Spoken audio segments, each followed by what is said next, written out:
സ്വാഗതം ടോപ് 10ലേക്ക്. ശബരിമല സ്വർണ്ണക്കൊള്ളയിൽ അന്വേഷണം അവസാന ഘട്ടത്തിലേക്ക് കടക്കുന്നു. റിപ്പോർട്ട് സമർപ്പിക്കാനിരിക്കെ അന്വേഷണം ചെന്നിത്തല പറഞ്ഞതുപോലെ വമ്പൻ സ്രാവുകളിലേക്ക് എത്തിയോ? ചോദ്യം ചെയ്ത് മുൻമന്ത്രി കടകംപള്ളി സുരേന്ദ്രൻ വരെ എത്തി നിൽക്കുന്നു. കടത്തിയ സ്വർണം എവിടെ? ആരൊക്കെ പങ്കിട്ടു? കാണാതായ പാളി എവിടെ? വിഗ്രഹക്കടത്തിൽ ആരൊക്കെയുണ്ട്? ഗൂഢാലോചനയിൽ പത്മകുമാറും ഉദ്യോഗസ്ഥരും മാത്രമോ? പത്മകുമാർ പറഞ്ഞ ദൈവതുല്യരാര്? ഉത്തരം കിട്ടാത്ത ചോദ്യങ്ങൾ ഇനിയും ഏറെയുണ്ട്. ടീം വിപുലീകരിച്ച് പരിമിതികളെ മറികടക്കാമെന്ന വിശ്വാസത്തിലാണ് അന്വേഷണ സംഘം. ഇന്നത്തെ വാർത്തകൾ സമഗ്രമായി നോക്കാം. ആദ്യം 10 പ്രധാന വാർത്തകളിലേക്ക്.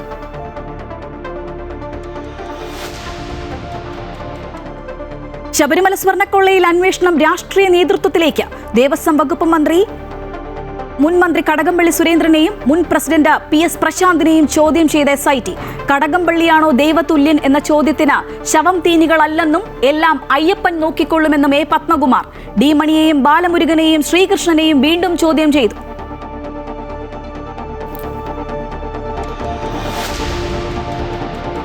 ജപ്പാനെ പിന്തള്ളി ഇന്ത്യ ലോകത്തെ 4ാമത്തെ വലിയ സാമ്പത്തിക ശക്തിയായി എന്ന് കേന്ദ്ര സർക്കാരിന്റെ വർഷാന്ത്യ സാമ്പത്തിക അവലോകന റിപ്പോർട്ട്. ഇന്ത്യ 4ാം സ്ഥാനത്തേക്ക് ഉയർന്നത് $4.18 ലക്ഷം കോടി GDP മൂല്യവുമായി. 3 വർഷത്തിനകം ജർമ്മനിയെയും പിന്തള്ളുമെന്ന റിപ്പോർട്ട്.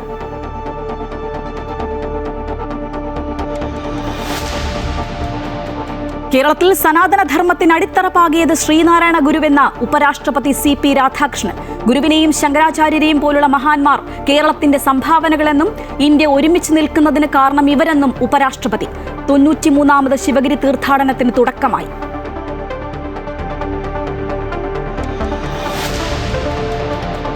ക്രൈസ്തവ മുസ്ലിം വോട്ടുകളെ ഇടതുപക്ഷത്തു നിന്ന് അകറ്റാൻ സംഘടിത നീക്കമെന്ന് CPM. സമുദായത്തിലെ തീവ്ര സ്വഭാവക്കാരാണ് പിന്നിലെന്നും വിലയിരുത്തൽ. ന്യൂനപക്ഷങ്ങൾ ഇടതുപക്ഷത്തിനൊപ്പം ചേർന്ന് നിൽക്കണമെന്ന ചിന്താവാരികയിലെ ലേഖനത്തിൽ മുഖ്യമന്ത്രി പിണറായി വിജയൻ. സർക്കാരിലും മുന്നണിയിലും CPMന് ഏകാധിപത്യമെന്ന് CPI. സർക്കാർ തീരുമാനങ്ങളെല്ലാം മുഖ്യമന്ത്രി ഒറ്റയ്ക്കെടുക്കുന്നുവെന്നും സംസ്ഥാന കൗൺസിലിൽ വിമർശനം.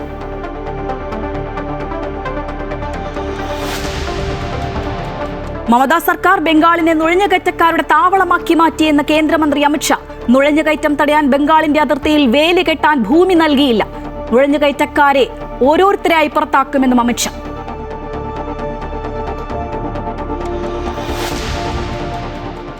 ബംഗ്ലാദേശിലെ ആദ്യ വനിതാ പ്രധാനമന്ത്രി ഖാലിദ സിയയ്ക്ക് അന്ത്യാഞ്ജലി.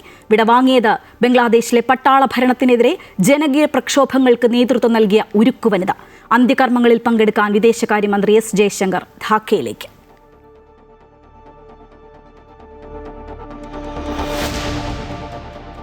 മോഹൻലാലിന്റെ അമ്മ ശാന്തകുമാരിയമ്മ അന്തരിച്ചു.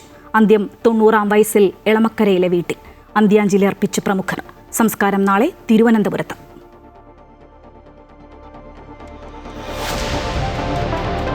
വനിതാ T20യിൽ ഇന്ത്യക്കെതിരെ ശ്രീലങ്ക പൊരുതുന്നു. ജയിക്കാൻ 176 റൺസ് വേണ്ട ലങ്കയ്ക്ക് 4 വിക്കറ്റ് നഷ്ടം. ഇന്ത്യൻ ഇന്നിംഗ്സിന് കരുത്തായത് ക്യാപ്റ്റൻ ഹർമൻപ്രീത് കൗറിന്റെ അർദ്ധ സെഞ്ചുറി. ദീപ്തി ശർമ്മയ്ക്ക് റെക്കോർഡ്.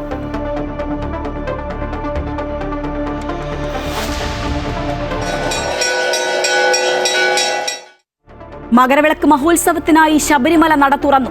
സന്നിധാനത്ത് വൻ ഭക്തജന തിരക്ക്. നെയ്യഭിഷേകവും പതിവ് പൂജകളും നാളെ മുതൽ. മകരവിളക്ക് ജനുവരി 14-ന്.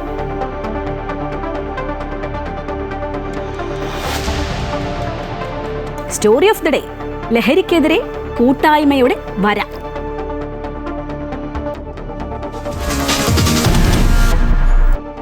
ശബരിമല സ്വർണ്ണക്കൊള്ളയുമായി ബന്ധപ്പെട്ട് നിർണായക ചോദ്യം ചെയ്യൽ നടന്നു. SITയുടെ ചോദ്യമുനയിൽ മുൻമന്ത്രി കടകംപള്ളി സുരേന്ദ്രനും എത്തുകയാണ്. അന്നത്തെ ദേവസ്വം മന്ത്രിയല്ലേ, പക്ഷെ കാര്യങ്ങൾ ചോദിച്ചറിയാൻ എന്തിത്ര വൈകിയെന്ന് ആരായുകയാണ് പ്രതിപക്ഷം.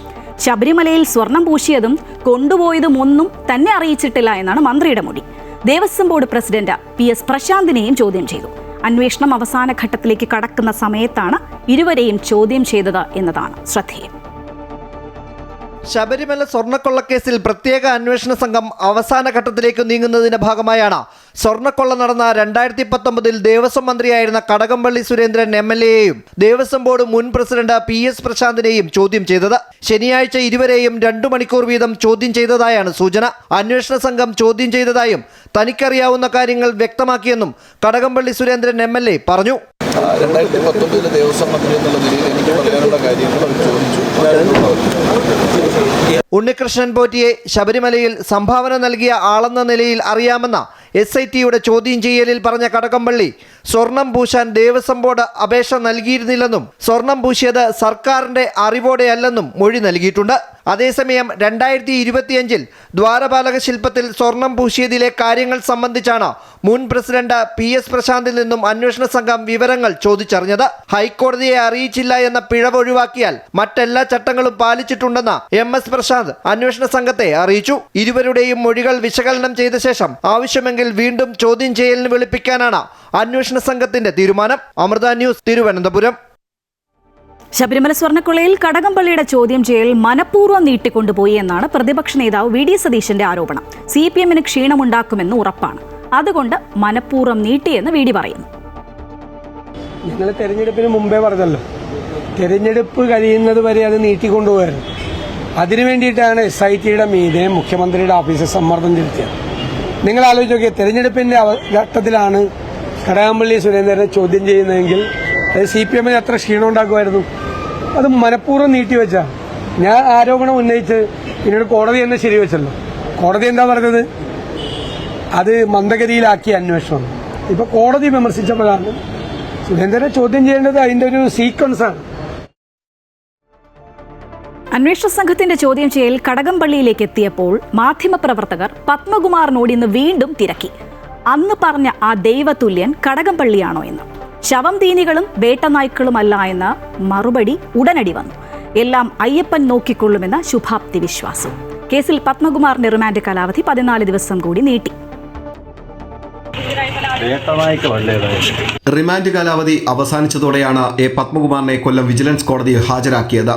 കോടതി നടപടികൾ പൂർത്തിയാക്കിയ ശേഷം പുറത്തിറക്കുമ്പോഴായിരുന്നു പത്മകുമാറിന്റെ പ്രതികരണം. താൻ ദൈവതുല്യനായി കാണുന്നവർ ഇതിനൊക്കെ പിന്നിലുണ്ട്.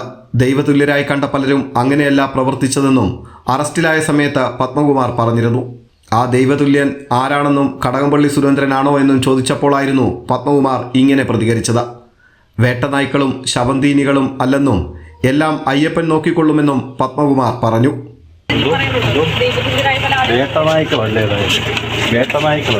കേസിൽ പത്മകുമാറിന്റെ റിമാൻഡ് കാലാവധി കൊല്ലം വിജിലൻസ് കോടതി 14 ദിവസത്തേക്ക് കൂടി നീട്ടി. ദ്വാരപാലക കേസിൽ പത്മകുമാർ നൽകിയ ജാമ്യാപേക്ഷയും കോടതി പരിഗണിച്ചു. ജാമ്യാപേക്ഷയിൽ ജനുവരി 7-ന് കൊല്ലം വിജിലൻസ് കോടതി വിധി പറയും. അതേസമയം Unnikrishnan Potti, smart creation CEO Pankaj Bhandari, സ്വർണ്ണ വ്യാപാരി ഗോവർദ്ധൻ എന്നിവരെ ഒരു ദിവസത്തേക്ക് കസ്റ്റഡിയിൽ ആവശ്യപ്പെട്ട് പ്രത്യേക അന്വേഷണ സംഘം കോടതിയിൽ അപേക്ഷയും നൽകി. അമൃത ന്യൂസ്, കൊല്ലം. ശബരിമല സ്വർണ്ണക്കൊള്ള കേസിൽ അന്വേഷണം കൂടുതൽ ഉഷാറാകും. അന്വേഷണ സംഘം വിപുലീകരിക്കാൻ ഹൈക്കോടതി അനുമതി നൽകി. സംഘത്തിലെ ആൾക്ഷാമം പരിഹരിക്കാൻ 2 ഇൻസ്പെക്ടർമാരെ കൂടി ചേർത്തിട്ടുണ്ട്. ഉദ്യോഗസ്ഥരുടെ കുറവ് അന്വേഷണത്തെ ബാധിക്കുന്നുവെന്ന് SIT ഹൈക്കോടതി അറിയിച്ചിരുന്നു. പിന്നാലെയായിരുന്നു തീരുമാനം. ശബരിമല സ്വർണ്ണക്കൊള്ള കേസിൽ പാർട്ടിക്കാർ ജയിലിലേക്ക് ഘോഷയാത്ര നടത്തുകയാണെന്ന് രമേശ് ചെന്നിത്തല. ഒരു മന്ത്രി അറിയാതെ ഇത്തരം കൊള്ള ശബരിമലയിൽ നടന്നു എന്ന് പറയുന്നത് വിശ്വസനീയമല്ല എന്നും ചെന്നിത്തല പറഞ്ഞു. ഞങ്ങൾ നേരത്തെ പറഞ്ഞതല്ലേ വമ്പൻ സ്രാവുകൾ ഇതിന്റെ പിന്നിലുണ്ടെന്ന്. ആ വമ്പൻ സ്രാവുകളെ ചോദ്യം ചെയ്യാതെ വസ്തുതകൾ പുറത്തു വരില്ല എന്നുള്ള കാര്യം ബഹുമാനപ്പെട്ട ഹൈക്കോടതി പറഞ്ഞത് ശരിയല്ലേ? ഇന്നും പറഞ്ഞല്ലോ, അന്വേഷണം ഒരു ഘട്ടത്തിനപ്പുറം പോകുന്നില്ല. അപ്പോൾ പ്രധാനപ്പെട്ട ആളുകളുടെ അടുക്കലേക്ക് ഇത് എത്തുന്നില്ല എന്നുള്ളത് സത്യമാണ്. മന്ത്രി കടകംപള്ളി സുരേന്ദ്രൻ ദേവസ്വത്തിന്റെ ചുമതല വഹിച്ചപ്പോഴാണല്ലോ ഇതൊക്കെ നടന്നത്. ഞാൻ ചോദിക്കട്ടെ, ഒരു മന്ത്രി അറിയാതെ ഇത്രയും പ്രധാനപ്പെട്ട കാര്യങ്ങൾ ശബരിമലയിൽ ഉണ്ടായി എന്ന് ആര് വിശ്വസിക്കും? ആർക്കാണത് വിശ്വസിക്കാൻ കഴിയുന്നത്? ഹൈക്കോടതിയുടെ മേൽനോട്ടത്തിലുള്ള SIT ശബരിമല അന്വേഷണത്തെ അവിശ്വസിക്കുന്ന കോൺഗ്രസിനെ പരിഹസിക്കുകയാണ് P. രാജീവ്. ഉണ്ണികൃഷ്ണൻ പോറ്റി ഒരു ദിവസം കൊണ്ട് കള്ളനായതാണോ എന്നും P. രാജീവ് ചോദിക്കുന്നു. നിങ്ങൾ എന്താ ചോദിക്കേണ്ടത്? ഇപ്പോൾ അവരെല്ലാവരും പറഞ്ഞു SITയിൽ ഞങ്ങൾക്ക് പൂർണ്ണമായ വിശ്വാസമുണ്ട്, ഇപ്പോൾ ചില വിശ്വാസമില്ല. അപ്പോൾ നിയമസഭ നിങ്ങൾ എന്തിനാ ബഹിഷ്കരിച്ചത്?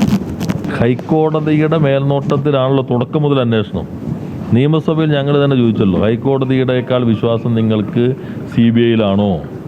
അപ്പോൾ ഞങ്ങൾക്ക് CBI അന്വേഷണം വേണം എന്ന് പറഞ്ഞിട്ടല്ലേ ഇവിടുന്ന് പോയത്. ഡൽഹിയിൽ എന്തിനാ സമരം ചെയ്ത മുദ്രാവാക്യം എന്തായിരുന്നു?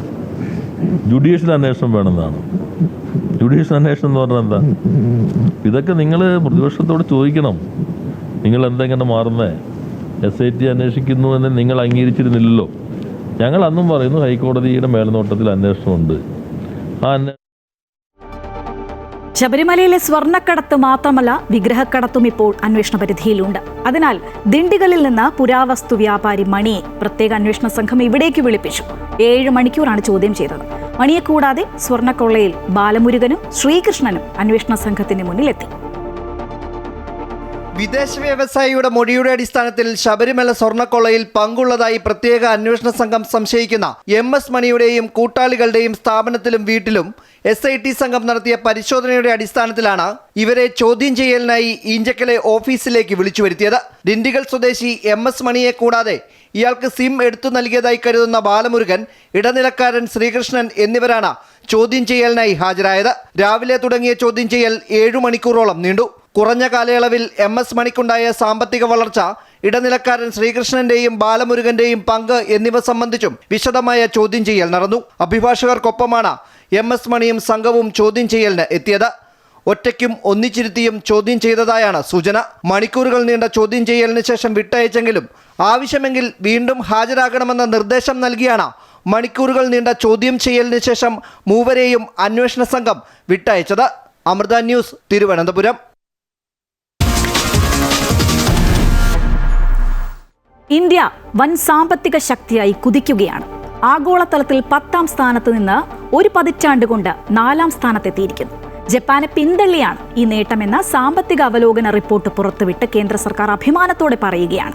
ഇനി ലക്ഷ്യം 3 വർഷത്തിനുള്ളിൽ 3ാം സ്ഥാനമാണ്. കേന്ദ്ര സർക്കാരിന്റെ വർഷാന്ത്യ സാമ്പത്തിക അവലോകന റിപ്പോർട്ടിലാണ് ജപ്പാനെ പിന്തള്ളി ഇന്ത്യ 4ാമത്തെ സാമ്പത്തിക ശക്തി എന്ന നേട്ടം സ്വന്തമാക്കി എന്നുള്ളത്. GDP മൂല്യം 4.18 ലക്ഷം കോടി ഡോളറാണ്. 2030ഓടെ GDP മൂല്യം 7.3 ലക്ഷം കോടി ഡോളറിലെത്തും. അടുത്ത വർഷങ്ങളിൽ ജർമ്മനിയെയും ഇന്ത്യ പിന്തള്ളുമെന്നാണ് റിപ്പോർട്ടിൽ വ്യക്തമാക്കുന്നത്. 2028 5 ലക്ഷം കോടി ഡോളർ സമ്പദ് വ്യവസ്ഥയെന്ന നിർണായക സംഖ്യയിലേക്ക് ഇന്ത്യ എത്തുകയെന്നും വിലയിരുത്തുന്നു. IMFന്റെ മുൻ റിപ്പോർട്ടുകൾ പ്രകാരം 2026 ഇന്ത്യൻ സമ്പദ് വ്യവസ്ഥയുടെ മൂല്യം 4.51 ലക്ഷം കോടി ഡോളറും ജപ്പാന്റേത് 4.46 ലക്ഷം കോടി ഡോളറുമായിരിക്കും. നടപ്പ് സാമ്പത്തിക വർഷത്തെ 2ാം പാദമായ ജൂലൈ സെപ്റ്റംബറിൽ 8.2% GDP വളർച്ച നേടിയ ഇന്ത്യ ലോകത്തെ ഏറ്റവും വേഗം വളരുന്ന വലിയ സാമ്പത്തിക ശക്തിയായി മാറിയിരുന്നു. നടപ്പ് വർഷം ഇന്ത്യ പ്രതീക്ഷിക്കുന്ന ആകെ വളർച്ച 7.3%. US അടിച്ചേൽപ്പിച്ച 50% തീരുവ നിലനിൽക്കെയാണ് ഇന്ത്യ വലിയ ലക്ഷ്യം മുന്നോട്ട് വെക്കുന്നതെന്നും ശ്രദ്ധേയമാണ്. ഇന്ത്യയുടെ മുന്നേറ്റത്തിൽ GST ഇളവ്, ഭേദപ്പെട്ട ക്രൂഡ് ഓയിൽ വില, കേന്ദ്ര സംസ്ഥാന സർക്കാരുകളുടെ മൂലധന ചെലവിലുണ്ടായ വർധന, കുറഞ്ഞ പണപ്പെരുപ്പം, പലിശ നിരക്കിലുണ്ടായ കുറവ് തുടങ്ങിയവയൊക്കെ അനുകൂല ഘടകങ്ങളായി. രാജ്യാന്തര നാണയനിധിയുടെ ഔദ്യോഗിക റിപ്പോർട്ട് വരുമ്പോൾ മാത്രമേ 4ാം സ്ഥാനം നേടിയെന്ന കേന്ദ്ര സർക്കാരിന്റെ വാദം സ്ഥിരീകരിക്കാനാകൂ. $30 ട്രില്യൺ മൂല്യവുമായി US ആണ് ലോകത്തെ ഏറ്റവും വലിയ സാമ്പത്തിക ശക്തി. ചൈനയാണ് 2ാമത്. News desk, Amrita TV.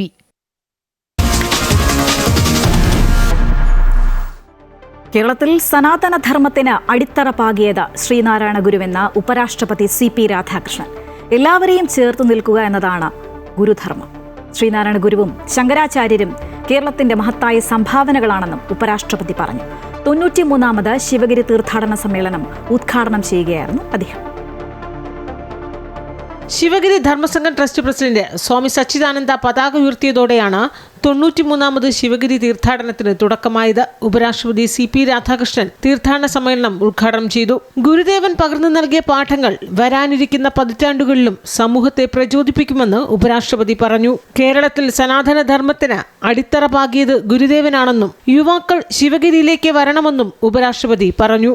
Our Narayana Guruji has taught us great revolutionary thoughts, spiritual thoughts that is inspiring the society even today, and it will be inspiring the society for many more years. സ്വാമി സച്ചിദാനന്ദ അധ്യക്ഷത വഹിച്ചു. Governor Rajendra Arlekar, കേന്ദ്രമന്ത്രി സുരേഷ് ഗോപി, മന്ത്രി MB Rajesh, Sasi Tharoor MP, മഠം general secretary സ്വാമി ശുഭാംഗാനന്ദ എന്നിവർ പങ്കെടുത്തു. Amrita news, Thiruvananthapuram.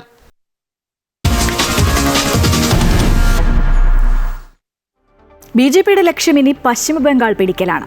കൊൽക്കത്തയിലെ വാർത്താ സമ്മേളനത്തിൽ അമിത്ഷായുടെ വാക്കുകളിൽ നിന്ന് അക്കാര്യം പൂരിപ്പിച്ചെടുക്കാം. പശ്ചിമ ബംഗാൾ മുഖ്യമന്ത്രി മമതാ ബാനർജിയെ അദ്ദേഹം ഇന്ന് എണ്ണി വിമർശിച്ചു. മമതാ സർക്കാർ ബംഗാളിനെ നുഴഞ്ഞുകയറ്റക്കാരുടെ താവളമാക്കി മാറ്റി. 14 വർഷമായി ഭയവും അഴിമതിയുമാണ് പശ്ചിമ ബംഗാളിന്റെ അടയാളമെന്നും അമിത്ഷാ കുറ്റപ്പെടുത്തി. ബംഗ്ലാദേശിൽ നിന്നുള്ള നുഴഞ്ഞുകയറ്റത്തിന് മമതാ സർക്കാർ കൂട്ടുനിൽക്കുകയാണെന്ന് അമിത്ഷാ കുറ്റപ്പെടുത്തി. ഇതൊരു സംസ്ഥാനത്തിന്റെ പ്രശ്നം മാത്രമല്ല, ദേശീയ സുരക്ഷയുടെ പ്രശ്നമാണെന്നും ഒരു പൊതുയോഗത്തെ അഭിസംബോധന ചെയ്തുകൊണ്ട് അമിത്ഷാ പറഞ്ഞു. രാജ്യത്തിന്റെ സംസ്കാരവും സുരക്ഷയും സംരക്ഷിക്കുന്നതിന് അതിർത്തി വേലി കിട്ടുന്നതിന് തൃണമൂൽ കോൺഗ്രസ് സർക്കാർ കേന്ദ്രവുമായി സഹകരിക്കുന്നില്ല എന്നും അദ്ദേഹം ആരോപിച്ചു. കഴിഞ്ഞ 14 വർഷമായി ഭയവും അഴിമതിയുമാണ് പശ്ചിമ ബംഗാളിന്റെ അടയാളമായി മാറിയിരിക്കുന്നത്. ത്രിപുര, അസം, രാജസ്ഥാൻ, ഗുജറാത്ത് തുടങ്ങിയ അതിർത്തി സംസ്ഥാനങ്ങളിൽ നുഴഞ്ഞുകയറ്റം നിലച്ചു. എന്നാൽ ബംഗാളിൽ മാത്രം ഇത് തുടരുന്നു. വോട്ട് ബാങ്ക് ലക്ഷ്യമിട്ടുള്ള ജനസംഖ്യാപരമായ മാറ്റത്തിനാണ് മുഖ്യമന്ത്രി ഇത് പ്രോത്സാഹിപ്പിക്കുന്നത് എന്ന് അദ്ദേഹം ആരോപിച്ചു. BJP അധികാരത്തിലെത്തിയാൽ നുഴഞ്ഞുകയറ്റം തടയാൻ ദേശീയ ഗ്രിഡ് നിർമ്മിക്കുമെന്നും ഒരു പക്ഷി പോലും അതിർത്തി കടക്കാത്ത വിധം സുരക്ഷ ഉറപ്പാക്കുമെന്നും അമിത്ഷാ പറഞ്ഞു. നുഴഞ്ഞുകയറ്റം തടയുന്നതും അഴിമതി അവസാനിപ്പിക്കുന്നതുമായിരിക്കും വരാനിരിക്കുന്ന തെരഞ്ഞെടുപ്പിലെ പ്രധാന വിഷയങ്ങളെന്നും അമിത്ഷാ പറഞ്ഞു. News desk, Amrita news.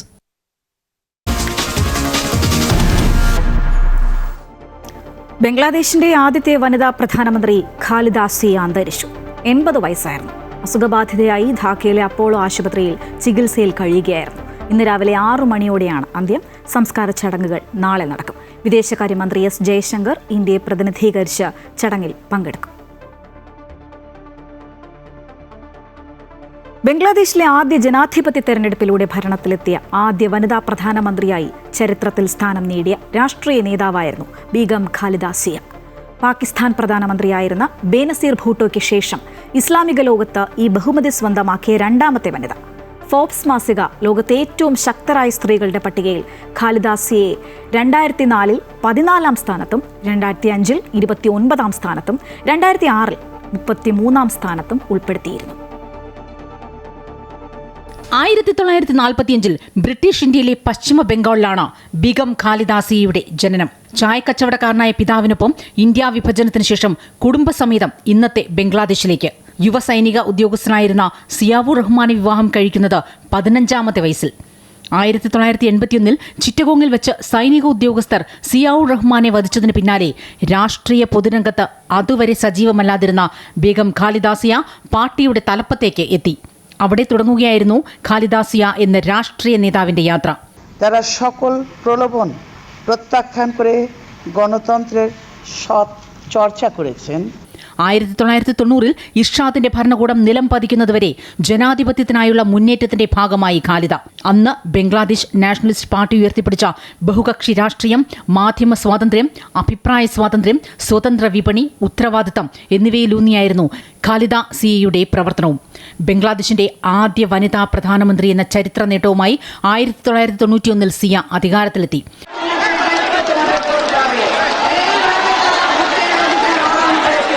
പിന്നീട് 96 വരെയും 2001 മുതൽ 2006 വരെയും ബംഗ്ലാദേശിന്റെ പ്രധാനമന്ത്രിയായി ഭരണത്തിൽ. 2006 പൊതു തെരഞ്ഞെടുപ്പിന് മുന്നോടിയായി അവർ രാജിവെച്ചു. തന്റെ ഭരണകാലയളവിൽ നിർണായക തീരുമാനങ്ങളും നീക്കങ്ങളും അവർ നടത്തി. പ്രാഥമിക വിദ്യാഭ്യാസം എല്ലാവർക്കും സൗജന്യവും നിർബന്ധിതവുമാക്കി.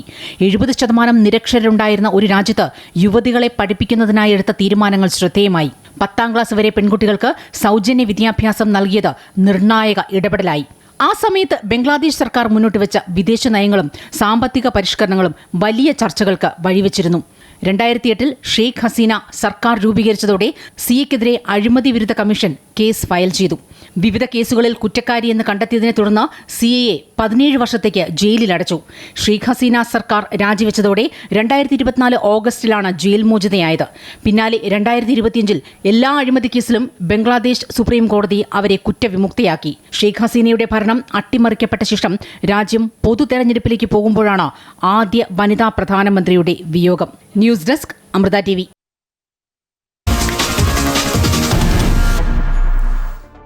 തദ്ദേശ തെരഞ്ഞെടുപ്പിന് പിന്നാലെ തോൽവിയുടെ കാരണം തിരഞ്ഞും പരിഹാരം തേടിയും ഇറങ്ങുകയാണ് CPM. ക്രൈസ്തവ മുസ്ലിം വോട്ടുകളെ ഇടതുപക്ഷത്തു നിന്ന് അകറ്റാൻ സംഘടിത നീക്കം നടക്കുന്നതായാണ് അവരുടെ വിലയിരുത്തൽ. ക്രൈസ്തവ മേഖലയിലുണ്ടായ ശക്തമായ വോട്ട് ചോർച്ച അതീവ ഗൗരവത്തോടെ കാണണമെന്ന് സംസ്ഥാന സമിതി ഇന്ന് വിലയിരുത്തി. അടുത്ത നിയമസഭാ തെരഞ്ഞെടുപ്പിന് മുന്നായി പ്രശ്നം പരിഹരിക്കുകയാണ് ലക്ഷ്യം. ന്യൂനപക്ഷങ്ങൾ അകന്നുപോകുന്നത് ആശങ്കയോടെയാണ് CPM കാണുന്നത്. തദ്ദേശ തെരഞ്ഞെടുപ്പിലെ ഫലം വിലയിരുത്തുന്ന CPM ക്രൈസ്തവ മുസ്ലിം വോട്ടുകൾ എന്തുകൊണ്ട് നഷ്ടമായി എന്ന് ആഴത്തിൽ പഠിക്കുകയാണ്. ന്യൂനപക്ഷ വിഭാഗങ്ങളെ ഇടതുപക്ഷത്തു നിന്ന് അകറ്റാൻ സംഘടിത നീക്കം നടത്തുന്നുവെന്നാണ് CPM വിലയിരുത്തുന്നത്. ഇതിനു പിന്നിൽ പ്രവർത്തിക്കുന്നത് സമുദായത്തിനുള്ളിലെ തീവ്ര സ്വഭാവക്കാരാണ്. ക്രൈസ്തവ മേഖലകളിൽ വലിയ രീതിയിലാണ് വോട്ട് ചോർച്ചയുണ്ടായത്. കോട്ടയത്തും തീരദേശ മേഖലകളിലും പരമ്പരാഗതമായി കിട്ടിക്കൊണ്ടിരിക്കുന്ന വോട്ടുകൾ അകന്നതായി കണക്കുകൾ വ്യക്തമാക്കുന്നു. മുസ്ലിം വിഭാഗങ്ങളിലും വോട്ട് ചോർച്ച ശക്തമായി ഉണ്ടായി. ന്യൂനപക്ഷങ്ങൾക്കിടയിൽ ഇടതുപക്ഷത്തിനെതിരായ ആസൂത്രിത പ്രചാരണം നടത്താൻ സമുദായത്തിനുള്ളിലെ തീവ്ര സ്വഭാവക്കാർ ശ്രമിച്ചുകൊണ്ടിരിക്കുന്നു. ഇത് വളരെ ഗൗരവത്തോടെ കാണണമെന്നാണ് CPM സംസ്ഥാന നേതൃത്വം വിലയിരുത്തുന്നത്. മുന്നണിയുടെയും സർക്കാരിന്റെയും നയങ്ങളെ ഭൂരിപക്ഷ പ്രീണനമായി തെറ്റായി വ്യാഖ്യാനിച്ച് പ്രചാരണ വേല നടത്തി വിജയിക്കാൻ ഒരു വിഭാഗത്തിന് കഴിഞ്ഞു. അത് തദ്ദേശ തെരഞ്ഞെടുപ്പിൽ ജനവിധിയെ സ്വാധീനിച്ചുവെന്നും സംസ്ഥാന നേതൃത്വം ചൂണ്ടിക്കാട്ടുന്നു. നിയമസഭാ തെരഞ്ഞെടുപ്പിൽ ആഘാതമുണ്ടാക്കാനിടയുള്ള രാഷ്ട്രീയ സാഹചര്യത്തിൽ നിന്ന് ഉടനടി തിരുത്തൽ വരുത്തണമെന്നാണ് നേതൃത്വത്തിന്റെ തീരുമാനം. BJP കോൺഗ്രസ് കൂട്ടുകെട്ട് എന്ന പ്രചാരണത്തിന് ശക്തി പകർന്ന് 2026 നേരിടാൻ ഒരുങ്ങുകയാണ് CPM. അമൃത ന്യൂസ്, തിരുവനന്തപുരം. തദ്ദേശ തെരഞ്ഞെടുപ്പിലെ തോൽവി പഠിച്ച് തിരുത്താനുള്ള ശ്രമത്തിലാണ് മുഖ്യമന്ത്രി. ന്യൂനപക്ഷ വോട്ടുകളിലാണ് ചോർച്ചയുണ്ടായത് എന്ന CPMന്റെ വിലയിരുത്തലിന് പിന്നാലെ ചിന്താവാരികയിൽ മുഖ്യമന്ത്രി ഒരു ലേഖനം എഴുതി. ന്യൂനപക്ഷങ്ങൾ ഇടതുപക്ഷത്തിനൊപ്പം ചേർന്ന് നിൽക്കണമെന്നതാണ് ആഹ്വാനം. ന്യൂനപക്ഷങ്ങളെ വർഗീയവൽക്കരിക്കാനും തെറ്റിദ്ധരിപ്പിക്കാനും ശ്രമിക്കുന്ന ശക്തികളെ തിരിച്ചറിയണമെന്നും പറയുന്നുണ്ട്. തദ്ദേശ തെരഞ്ഞെടുപ്പിൽ CPM നേരിട്ടത് വൻ തിരിച്ചടിയായിരുന്നു. ന്യൂനപക്ഷ വോട്ടുകളിലെ ചോർച്ച പരാജയത്തിന്റെ ആക്കം കൂട്ടിയെന്നാണ് CPMന്റെ വിലയിരുത്തൽ. ശബരിമല സ്വർണ്ണപ്പാളി വിഷയമൊക്കെ ജില്ലാ കമ്മിറ്റികളിൽ വലിയ ചർച്ചയായെങ്കിലും അതിനേക്കാൾ ഉപരിയായി PM ശ്രീയിൽ ഒപ്പിട്ടതുമായി ബന്ധപ്പെട്ട വിവാദങ്ങളും CPM നേതാക്കളെ, പ്രത്യേകിച്ച് മുഖ്യമന്ത്രി ഉൾപ്പെടെയുള്ള മുസ്ലിം ഇതര നേതാക്കളെ BJPയുമായി കൂട്ടിക്കെട്ടിക്കൊണ്ട് നടത്തിയ പ്രചരണങ്ങളുമാണ് തിരിച്ചടിക്ക് കാരണമായത് എന്നും പാർട്ടി വിലയിരുത്തുന്നു. നിയമസഭാ തെരഞ്ഞെടുപ്പിൽ ഇനിയും സാധ്യതയുണ്ടെന്ന് വിലയിരുത്തുന്ന CPM നഷ്ടപ്പെട്ട ന്യൂനപക്ഷ വോട്ടുകളെ മടക്കിക്കൊണ്ടുവരാനാണ് പ്രാധാന്യം നൽകുന്നതും. അതിന് മുന്നോടിയായിട്ടാണ് ചിന്താവാരികയിലെ മുഖ്യമന്ത്രിയുടെ ലേഖനം. ഇടതുമുന്നണി ന്യൂനപക്ഷങ്ങളെ എക്കാലവും സവിശേഷതയോടെ കണ്ടുവെന്നും അവരുടെ ആശങ്ക കേൾക്കാനും പരിഹരിക്കാനും ഈ സർക്കാർ എന്നും തയ്യാറായിട്ടുണ്ടെന്നും മുഖ്യമന്ത്രി ലേഖനത്തിൽ പറയുന്നു. നാടിന്റെ മതനിരപേക്ഷ പാരമ്പര്യം കാത്തുസൂക്ഷിക്കുന്നതിൽ ഇടതുപക്ഷം എക്കാലത്തും വിട്ടുവീഴ്ചയില്ലാത്ത പോരാട്ടമാണ് നടത്തിയിട്ടുള്ളത്. വർഗീയ ശക്തികൾ തലപൊക്കുമ്പോഴെല്ലാം അതിനെതിരെ നെഞ്ചുവിരിച്ചു നിന്ന ചരിത്രമാണ് ഇടതുപക്ഷത്തിനുള്ളത്. ന്യൂനപക്ഷ ജനവിഭാഗങ്ങളുടെ അവകാശങ്ങൾ സംരക്ഷിക്കുന്നതിനും അവർക്ക് തല ഉയർത്തി ജീവിക്കാനുള്ള സാഹചര്യം ഒരുക്കുന്നതിനും ഇടതുപക്ഷം എന്നും പ്രതിജ്ഞാബദ്ധമാണെന്നും മുഖ്യമന്ത്രി ചൂണ്ടിക്കാട്ടുന്നു. ഒരാളെയും ഉപേക്ഷിക്കില്ല എന്നും ഒപ്പം നിർത്തുമെന്നുമുള്ള സന്ദേശം മുഖ്യമന്ത്രി തന്നെ നൽകുമ്പോൾ ഇവയൊക്കെയായിരിക്കും വരും ദിവസങ്ങളിൽ ഇടതുമുന്നണി ആയുധമാക്കി മാറ്റുക എന്ന് വ്യക്തം. തൃശൂർ മറ്റത്തൂർ നഗരസഭ, കർണാടകയിലെ ബുൾഡോസർ വിഷയം, ഒപ്പം സർക്കാർ ലഭ്യമാക്കാൻ പോകുന്ന നേറ്റിവിറ്റി കാർഡ് എന്നിവ ഉപയോഗിച്ചുള്ള പ്രചരണത്തിനാണ് CPM മുൻതൂക്കം നൽകുന്നതും. News desk, Amrita news. നടൻ മോഹൻലാലിന്റെ അമ്മ ശാന്തകുമാരിയമ്മ അന്തരിച്ചു. 90 വയസ്സായിരുന്നു. കൊച്ചി എളമക്കരയിലെ വീട്ടിൽ വെച്ചായിരുന്നു അന്ത്യം. പക്ഷാഘാതത്തെ തുടർന്ന് 10 വർഷമായി ചികിത്സയിലായിരുന്നു. നാളെ തിരുവനന്തപുരത്തെ വീട്ടിലായിരിക്കും സംസ്കാര ചടങ്ങുകൾ. ഭൗതിക ശരീരം ഇന്ന് റോഡ് മാർഗം തിരുവനന്തപുരത്തേക്ക് കൊണ്ടുപോകും. മുഖ്യമന്ത്രി പിണറായി വിജയൻ അനുശോചനം രേഖപ്പെടുത്തി. പക്ഷാഘാതത്തെ തുടർന്ന് 10 വർഷമായി ചികിത്സയിലായിരുന്നു ശാന്തകുമാരിയമ്മ. കൊച്ചി അമൃത ആശുപത്രിയിലാണ് ശാന്തകുമാരിയമ്മയുടെ ചികിത്സ നടത്തിയിരുന്നത്. മരണവിവരം അറിഞ്ഞ് നടൻ മമ്മൂട്ടി, ജയസൂര്യ, സായ്കുമാർ, സംവിധായകരായ ഫാസിൽ, ജോഷി, മന്ത്രിമാരായ P. രാജീവ്, ഗണേഷ് കുമാർ, ഹൈബീഡൻ MP തുടങ്ങിയവർ കൊച്ചി എളമക്കരയിലെ വീട്ടിലെത്തി. സിനിമാ പ്രവർത്തകരും നാട്ടുകാരും ശാന്തകുമാരിയമ്മയ്ക്ക് അന്തിമോപചാരം അർപ്പിക്കാൻ എത്തിയിരുന്നു. പല വേദികളിലും അമ്മയെക്കുറിച്ച് അതിവൈകാരികമായി മോഹൻലാൽ സംസാരിച്ചിട്ടുണ്ട്.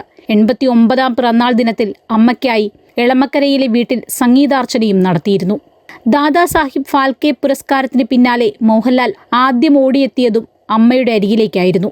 14 വർഷത്തോളമായി ചികിത്സയിലായിരുന്ന ശാന്തകുമാരി അമ്മയ്ക്ക് 3 മാസം മുൻപാണ് രോഗം മൂർച്ഛിച്ചത്. തുടർന്ന് സംസാരിക്കാൻ ബുദ്ധിമുട്ടുണ്ടായിരുന്നു. നാളെ തിരുവനന്തപുരത്ത് വെച്ചായിരിക്കും സംസ്കാര ചടങ്ങുകൾ നടക്കുക. മുഖ്യമന്ത്രി അടക്കം നിരവധി പേർ ശാന്തകുമാരി അമ്മയുടെ വിയോഗത്തിൽ അനുശോചനം രേഖപ്പെടുത്തി. അമൃത ന്യൂസ്, കൊച്ചി. മോഹൻലാലിന്റെ അമ്മയുടെ വിയോഗത്തിൽ അനുശോചനം അറിയിച്ച രമേശ് ചെന്നിത്തല ലാലിന്റെ കുടുംബവുമായി ഉള്ളത് നല്ല ബന്ധമാണെന്നും അദ്ദേഹത്തിന്റെ അമ്മയുടെ വേർപാടിൽ അനുശോചനം രേഖപ്പെടുത്തുന്നുവെന്നും ചെന്നിത്തല പറഞ്ഞു. മലയാളത്തിൻ്റെ പ്രിയപ്പെട്ട അതുല്യനായ നടൻ ശ്രീ മോഹൻലാലിൻ്റെ മാതാവ് ഇഹലോകവാസം വെടിഞ്ഞു എന്നുള്ള വിവരം അറിഞ്ഞു. അത് ഞാൻ അനുശോചനം രേഖപ്പെടുത്തുന്നു. ആ കുടുംബവുമായിട്ട് ഞങ്ങൾക്കൊക്കെ നല്ല ബന്ധമാണുള്ളത്. അദ്ദേഹത്തിൻ്റെ പിതാവ് നമ്മുടെ ലോ സെക്രട്ടറി ആയിരുന്നു. ഞങ്ങളോടൊക്കെ വളരെ അടുപ്പമായിരുന്നു.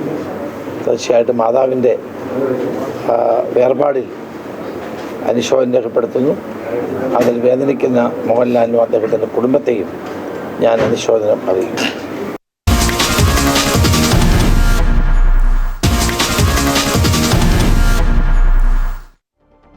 ഇന്ത്യ ശ്രീലങ്ക വനിതാ T20 മത്സരത്തിൽ പരമ്പര സ്വന്തമാക്കി ഇന്ത്യ. 5 മത്സരങ്ങളും എതിരില്ലാതെ വിജയിച്ചാണ് ഇന്ത്യ പരമ്പര സ്വന്തമാക്കിയത്.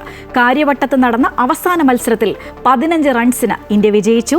നിശ്ചിത 20 ഓവറിൽ 160 റൺസ് എടുക്കാനേ ശ്രീലങ്കയ്ക്ക് സാധിച്ചുള്ളൂ. വനിതാ T20യിൽ ഏറ്റവും കൂടുതൽ വിക്കറ്റ് നേടുന്ന താരമെന്ന റെക്കോർഡ് ഇന്ത്യയുടെ ദീപ്തി ശർമ്മ സ്വന്തമാക്കി. ദീപ്തി 152 വിക്കറ്റുകളാണ് നേടിയത്. വിവരങ്ങൾ പ്രജിത്ത് നൽകും. പ്രജിത്ത്, നമുക്കറിയാം വെറും ആവേശമല്ല, വലിയ ആവേശമാണ്. കാരണം ഈ പരമ്പര തൂത്തുവാരിയിരിക്കുകയാണ് നമ്മുടെ വനിതകൾ. അതായത് 5 മത്സരങ്ങളും എതിരില്ലാതെയാണ് വിജയിച്ചിരിക്കുന്നത്. ആ ഒരു ആവേശം കളിയിൽ എത്രത്തോളം ഉണ്ടായിരുന്നു?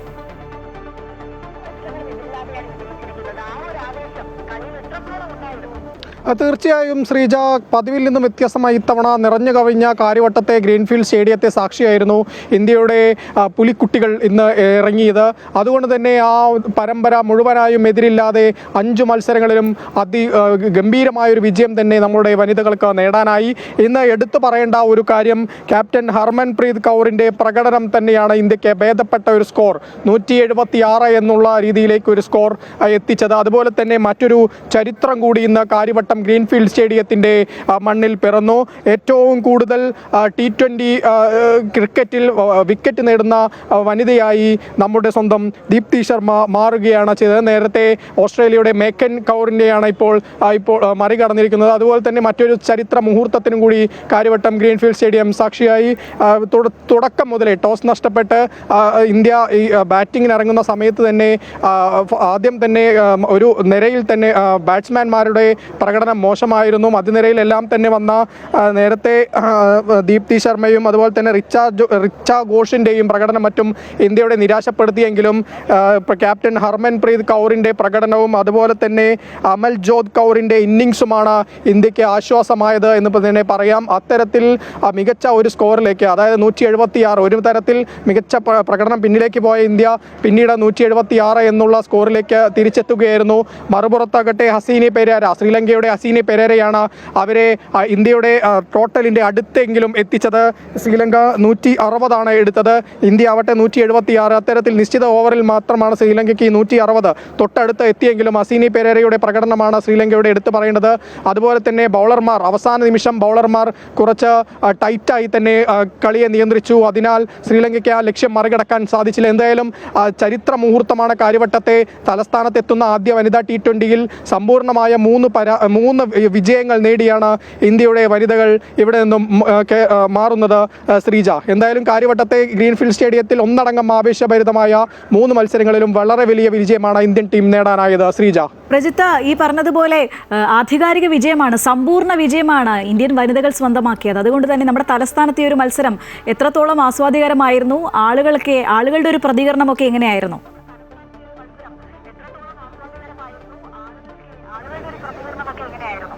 തീർച്ചയായും വളരെ വലിയ ഒരു പ്രതികരണം തന്നെയായിരുന്നു ആളുകളുടെ എല്ലാം തന്നെ ഉണ്ടായിരുന്നത്. ഞാൻ നേരത്തെ സൂചിപ്പിച്ച പോലെ ഇത്തവണ കൂടുതൽ ആളുകൾ, അത് അവസാന മത്സരമാണ് ഈ പരമ്പരയിലെ, അതുകൊണ്ട് തന്നെ കുറച്ചുകൂടി ആളുകൾ ഇവിടേക്ക് വന്നു തുടങ്ങി. നമുക്ക് ആളുകളുടെ കുറച്ചെങ്കിലും ഒരു പ്രതികരണത്തിലേക്ക് നമുക്ക് കടക്കാം. എന്തായാലും തലസ്ഥാനത്തെ ആദ്യമായി എത്തുന്ന ഒരു T20 മത്സരമാണ്. ബ്രോ, എങ്ങനെയുണ്ടായിരുന്നു കളി? എങ്ങനെയുണ്ടായിരുന്നു? കളി അടിപൊളി. ഇന്ത്യ നന്നായി കളിച്ചു, സൂപ്പറായിരുന്നു, നല്ല കളിയായിരുന്നു. തുടർച്ചയായ 3ാമത്തെ മത്സരത്തിനാണോ വരുന്നത്? രണ്ട് കഴിഞ്ഞ കളി കണ്ടിട്ടുണ്ടായിരുന്നു, ഈ കളി കണ്ടിട്ടുണ്ടായിരുന്നു. അടിപൊളിയായിരുന്നു. ഇന്ത്യയുടെ വൺ സൈഡ് ഒരു ഘട്ടത്തിലും ശ്രീലങ്ക വിജയിക്കുന്ന ഒരു പ്രതീക്ഷ ഉണ്ടായിരുന്നില്ല. ഇന്ത്യയുടെ ആധിപത്യം തന്നെയായിരുന്നു മുഴുവൻ മത്സരങ്ങളിലും. ഒരു തലസ്ഥാനത്ത് ആദ്യമായിട്ട് വരുന്ന ഒരു വനിതാ T20 പരമ്പരയാണ്. അപ്പോൾ എത്രത്തോളം ഒരു സന്തോഷമുണ്ട്? വളരെ സന്തോഷമുണ്ട്. നമ്മുടെ കേരളത്തിൽ ഇങ്ങനെ ഒരു കളി വന്നതിൽ വളരെ സന്തോഷമുണ്ട്. നമുക്ക് വന്ന് കാണാനും പങ്കെടുക്കാനും പറ്റിയാൽ വളരെ സന്തോഷമുണ്ട്. Thank you. എന്തായാലും മറ്റ് പ്രതികരണങ്ങളോടുകൂടി നമുക്ക് പോകണം. എങ്ങനെയുണ്ടായിരുന്നു ബ്രോ കളി? എങ്ങനെയുണ്ടായിരുന്നു? കളി കോർഡിനേറ്റ് ചെയ്യാൻ വന്നേ, കാണാനല്ല വന്നേ. ഇല്ല, കാണാൻ പറ്റിയില്ല. കോർഡിനേറ്റ് ചെയ്യായിരുന്നു. എങ്ങനെയാണ് സ്കോറൊക്കെ കണ്ടപ്പോൾ എന്ത് തോന്നി? സ്കോറും കണ്ടില്ല, ഒന്നും കണ്ടില്ല, പുറത്തായിരുന്നു. ആദ്യമായിട്ടാണ് നമുക്ക് ഒരു സ്കോർ കാണാത്ത ഒരാളെ കാണുന്നത്. ഏതായാലും വളരെ വലിയ ഒരു വിജയം തന്നെ അത് തിരുവനന്തപുരത്തിന്റെ മണ്ണിൽ നിന്നും ഇന്ത്യൻ വനിതകൾക്ക് നേടാനായി എന്ന് തന്നെ പറയാം. എന്തായാലും ആളുകളും ഹാപ്പിയാണ്, കാര്യവട്ടവും ഹാപ്പിയാണ്. ഒരു പക്ഷേ ഈ പറയുന്ന വിജയങ്ങൾക്ക് പുറമെ റെക്കോർഡുകൾക്കും ഇപ്പോൾ കാര്യവട്ടം സ്റ്റേഡിയത്തിന്റെ പേര് അത് മായാതെ തന്നെ ഉണ്ടാകും. ശ്രീജ, തീർച്ചയായും. എന്തായാലും ഇന്ത്യ ശ്രീലങ്ക വനിതാ T20 മത്സരത്തിൽ പരമ്പര തൂത്തുവാരിയിരിക്കുകയാണ് ഇന്ത്യൻ വനിതകൾ. 5 മത്സരങ്ങളും എതിരില്ലാതെ വിജയിച്ചാണ് ഇന്ത്യ പരമ്പര സ്വന്തമാക്കിയിരിക്കുന്നത്. കാര്യവട്ടത്തിനും ഇത് അഭിമാന നിമിഷം. കാരണം ഈ പറഞ്ഞതുപോലെ റെക്കോർഡുകൾ കൂടി അവർ സ്വന്തമാക്കിയിരിക്കുകയാണ്. വിവരങ്ങളുമായി ഇപ്പം ചേരുകയായിരുന്നു പ്രജിത്ത്.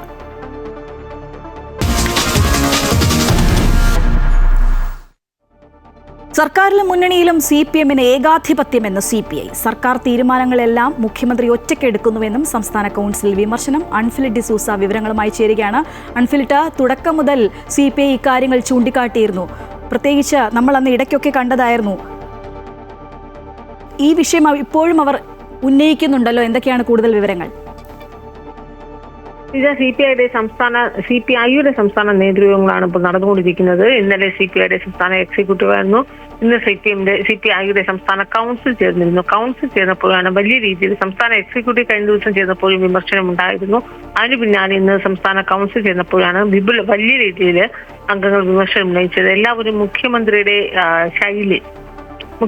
ശൈലി മാറുന്നു, അല്ലെങ്കിൽ ആ ശൈലിക്ക് ഏറ്റവും ഒരു തിരിച്ചടിയാണ് ഈ തദ്ദേശ തെരഞ്ഞെടുപ്പിലുണ്ടായ കനത്ത ആഘാതം എന്ന് തന്നെയാണ് പൊതുവെ ഒരു വിലയിരുത്തൽ CPIക്കുള്ളിൽ ഉണ്ടായിരിക്കുന്നത്. മുഖ്യമന്ത്രി പലപ്പോഴും ഏകാധിപത്യം പെരുമാറുന്നു, ഏകപക്ഷീയമായ തീരുമാനങ്ങൾ എടുക്കുന്നു, മുന്നണിക്കുള്ളിൽ ചർച്ചകൾ നടത്തുന്നില്ല, ഘടകകക്ഷികളുടെ അഭിപ്രായങ്ങൾ ആരായുന്നില്ല, പാർട്ടിക്കുള്ളിൽ പോലും വേണ്ട രീതിയിൽ ചർച്ചകൾ നടത്താത്ത ഈ മുഖ്യമന്ത്രിയുടെ ഒരു സ്വഭാവം, ആ രീതിയാണ് വലിയ തരത്തിൽ തിരിച്ചടി ഉണ്ടാകാൻ കാരണമായത്. കാരണം പലപ്പോഴും ചൂണ്ടിക്കാട്ടുന്നത് CPI വെള്ളാപ്പള്ളി ന്യൂനപക്ഷങ്ങളോടുള്ള പാർട്ടിയുടെ സമീപനത്തിൽ വലിയ വ്യതിചലനമുണ്ടായി. പ്രത്യേകിച്ച് വെള്ളാപ്പള്ളി നടേശന്റെ വിവാദ പ്രസ്താവനകൾ ഉണ്ടായപ്പോൾ ആ നിരന്തര വിവാദ പ്രസ്താവനകൾ വെള്ളാപ്പള്ളി നടേശൻ ന്യൂനപക്ഷങ്ങൾക്കെതിരെ മുസ്ലിം സമുദായത്തിനെതിരായ പ്രസ്താവന നടത്തുമ്പോൾ ഒരു ഘട്ടത്തിൽ പോലും മുഖ്യമന്ത്രി തിരുത്താൻ തയ്യാറായില്ല. മാത്രവുമല്ല, മുഖ്യമന്ത്രി വെള്ളാപ്പള്ളി നടേശനെ ചേർത്ത് നിർത്തുകയാണ് ഉണ്ടായത്. പലപ്പോഴും ഒരുമിച്ച് വാഹനത്തിൽ യാത്ര ചെയ്യുന്ന അടക്കം തെറ്റായ സന്ദേശം നൽകി ഈ പ്രസ്താവനകളൊക്കെ തന്നെയും പാർട്ടിക്ക് മുന്നണി അത് വലിയ രീതിയിൽ ബാധിക്കുകയാണ് ഉണ്ടായത്. പലപ്പോഴും തീരുമാനങ്ങൾ എടുക്കുമ്പോൾ തന്നെയും ഒറ്റക്കെട്ടായി തീരുമാനമെടുക്കേണ്ട പല സന്ദർഭങ്ങളിൽ നയപരമായ തീരുമാനം എടുക്കേണ്ടി വരുന്ന പല ഏകാധിപത്യ സ്വഭാവം, CPM-ന്റെ ഏകാധിപത്യ സ്വഭാവം PM ശ്രീ വിഷയത്തിലായിരുന്നു നമ്മൾ ഏറ്റവും അധികം കണ്ടത്. അന്ന് അവർ വലിയ രീതിയിൽ മുന്നോട്ട് വരുന്നത് നമ്മൾ കണ്ടിരുന്നു. അതിന് പിന്നാലെ ഇപ്പോൾ തീരുമാനങ്ങളെല്ലാം മുഖ്യമന്ത്രി ഒറ്റയ്ക്ക് എടുക്കുന്നു എന്ന തലത്തിൽ സംസ്ഥാന കൗൺസിൽ വിമർശനം വരികയാണ്. തീർച്ചയായും. അതായത് ഈ തദ്ദേശ തെരഞ്ഞെടുപ്പിലെ തെരഞ്ഞെടുപ്പിലുണ്ടായ വലിയ രീതിയിലെ തിരിച്ചടി, ആ തിരിച്ചടി വിലയിരുത്താനാണ് CPIയുടെ സംസ്ഥാന നേതൃയോഗം ചേർന്നത്. കഴിഞ്ഞ ദിവസങ്ങളിൽ CPM-ന്റെ നേതൃയോഗം ചേർന്നു. ഭരണവിരുദ്ധത ഉണ്ടായിട്ടില്ല എന്നാൽ ശബരിമല അടക്കമുള്ള വിഷയങ്ങൾ തിരിച്ചടിയായെങ്കിലും ഭരണവിരുദ്ധത ഉണ്ടായിട്ടില്ല. സർക്കാരിനോട് ഇപ്പോഴും ജനങ്ങൾക്ക് വലിയ കാര്യം തന്നെയാണ്. തുടർ ഭരണം ഉണ്ടാവുക തന്നെ ചെയ്യുമെന്ന വിലയിരുത്തൽ ഉണ്ടാകുമ്പോൾ CPI ആകട്ടെ ഭരണവിരുദ്ധത ഉണ്ടായിട്ടുണ്ട് എന്ന് വിലയിരുത്തുന്നു. മുഖ്യമന്ത്രിയെ പേരെടുത്ത് പറഞ്ഞ് തന്നെ വിമർശിക്കുകയാണ്. മുഖ്യമന്ത്രിയുടെ ഏകാധിപത്യ സ്വഭാവം, CPM-ന്റെ ഏകാധിപത്യ സ്വഭാവം ഒക്കെ തന്നെയും തെരഞ്ഞെടുപ്പ് വലിയ രീതിയിൽ തിരിച്ചടിയായി എന്ന് കൃത്യമായ ഒരു വിലയിരുത്തൽ CPIയുടെ ഭാഗത്തുനിന്നുണ്ടായിരുന്നു. അതായത് CPM എന്താണോ വിലയിരുത്തുന്നതിന് അതിന് ഘടകവിരുദ്ധമായാണ് CPI. ഭരണവിരുദ്ധത ഉണ്ടായില്ല എന്ന് CPM പറയുമ്പോൾ ഭരണവിരുദ്ധത ഉണ്ടായി എന്ന് തന്നെയാണ് CPI പറയുന്നത്. തിരുത്താൻ മടിക്കേണ്ടതില്ല, തെറ്റുപറ്റിയാൽ തെറ്റുപറ്റി എന്ന് പറയുന്നതിൽ എന്താണ് കുഴപ്പമെന്നാണ് CPI ചോദിക്കുന്നത്. കഴിഞ്ഞ ദിവസം എക്സിക്യൂട്ടീവ് ചെയ്യുന്നപ്പോൾ ഇതേ രീതിയിൽ തന്നെയാണ് തിരുത്തലുകൾ, തെറ്റുപറ്റി പിഴവ് പറ്റി അല്ലെങ്കിൽ വീഴ്ച പറ്റിയിട്ടുണ്ടെങ്കിൽ അത് തുറന്ന് സമ്മതിക്കാൻ, അംഗീകരിക്കാൻ മനസ്സുണ്ടാകണം. അങ്ങനെ അംഗീകരിച്ചാൽ മാത്രമേ പാർട്ടിക്ക് മുന്നോട്ട് പോകാം, തിരുത്തൽ കൃത്യമായ രീതിയിൽ വരുത്തി പാർട്ടിക്ക് മുന്നോട്ട് പോകാൻ കഴിയുകയുള്ളൂ എന്ന് CPI പറയുകയാണ്. മുഖ്യമന്ത്രിയുടെ പേരെടുത്ത് വിമർശിക്കുന്നതിലൂടെ ജനുവരി ആദ്യവാരം CPM ഇടതുമുന്നണിയുടെ യോഗം ചേരാനിരിക്കുകയാണ്. സ്വാഭാവികമായി ഇടതുമുന്നണി യോഗം ചേരുമ്പോൾ CPI ഈ തെരഞ്ഞെടുപ്പിനെ എങ്ങനെയാണോ വിലയിരുത്തുന്നത് ആ വിഷയം എന്തായാലും ഇടതുമുന്നണി യോഗത്തിൽ CPI ഉന്നയിക്കും. ഭരണവിരുദ്ധ വികാരം ഉണ്ടായിട്ടുണ്ട്, അത് അലയടിച്ചു എന്നൊരു വികാരം തന്നെയാണ് CPI ഇടതുമുന്നണി യോഗത്തിലും പറയാൻ പോകുന്നത്. ശ്രീജ.